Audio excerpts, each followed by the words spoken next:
Almost exactly 30 years ago, I saw one of the greatest goals of my life. And chipped in, and volleyed in, and it's there by David Platt. England have done it in the last minute of extra time. David Platt of Aston Villa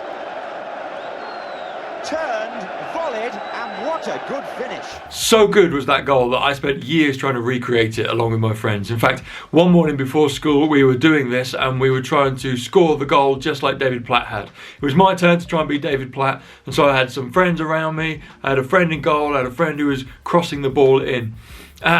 You might be able to imagine, having seen the goal, there are only two ways that this really happens. One, it doesn't work at all and you look a complete clown. Two, it works gloriously and people are still talking about it 30 years later. I'd had several attempts which had made me look like a complete clown. But then, it happened. On this final go, Jeff crossed in the ball. I dropped over my shoulder as I span, pivoted on my weaker foot, and then I struck the ball with such veracity, such a clean strike, straight through the centre of the ball. It was destined for glory. People were going to be talking about this goal for decades. And had I been facing the goal at that moment, there's not a goalkeeper in the world who would have been able to stop it. But I wasn't facing the goal. I'd pivoted far too far. I'd spun more than 360 and I shot the ball with rocket-like excellence straight into the window of the passing car that happened to belong to the cranky French teacher who was also the deputy head of the school. In that moment, we all did what any self-respecting citizen would do when something has gone a little bit wrong. Run! We all yelled and split in 100 different directions. This week on The Big Story, we find Jacob doing exactly the same thing. If you remember last week, he's killed a goat, he's served up the goat in a casserole, and he's plastered the goat's fur and hair and skin all over the back of his neck and his arms, put on his brother's clothes, and tricked his elderly, blind dad into giving the blessing which belonged to his older brother, the hairy hunter Esau, into giving him the blessing. At that moment, as he walks out of the tent, something must have clicked inside his head that said, I'm going to get in trouble for this.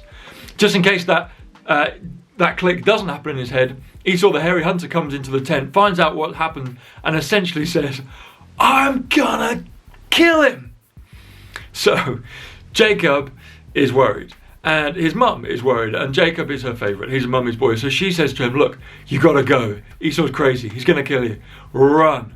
Listen, I've got an uncle. He's hundreds of miles away. It'll take you days to get there. But listen, if I write you a letter, go and stay with him. He won't know what's happened, and you'll be safe with him, and Esau won't know where to look.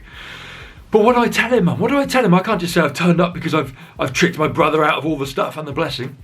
So his mum makes up this story, and his mum says, look, why don't you tell him you need a wife? You've searched high and low around these parts, you can't find a suitable woman, and so you're coming to see if there's anybody around his tribe that might be suitable.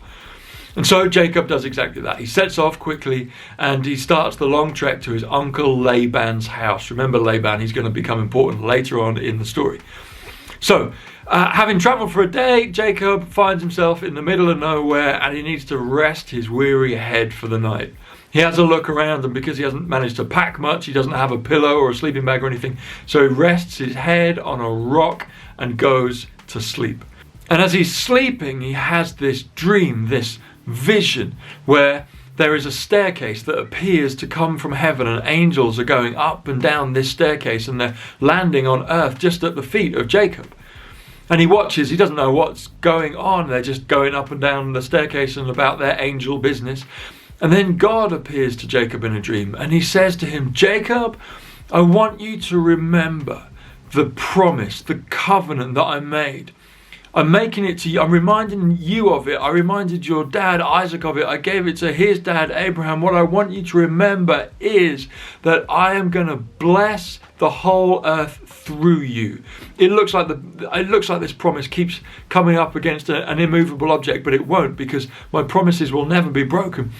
I'm going to bless all people through you. Stay faithful to me.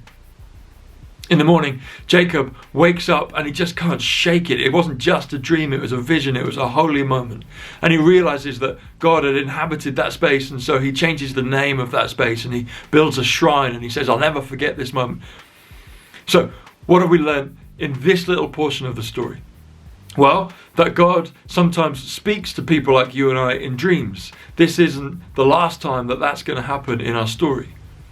That if you ever find yourself in a moment of weakness, in a moment of shame, in a moment running away instead of facing up to reality, in a moment of regret, in a moment of wallowing in your low attitude or anxiety or depression, if you find yourself lonely, if you find yourself cast out from family, if you're wondering what on earth tomorrow is going to look like, well, God is there, and that's holy space too, and there is no requirement on us to go to a special place where God is. And we remind each other each week of this at St. Mark's, where we say, the Lord is present, His Spirit is with us.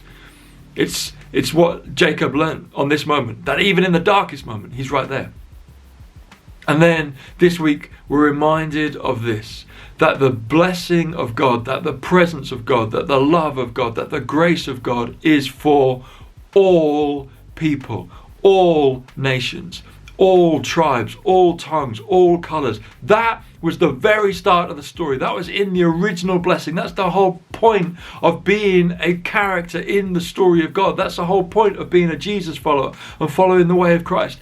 That we know the blessing of God and that we are able to show that and be that blessing to all people.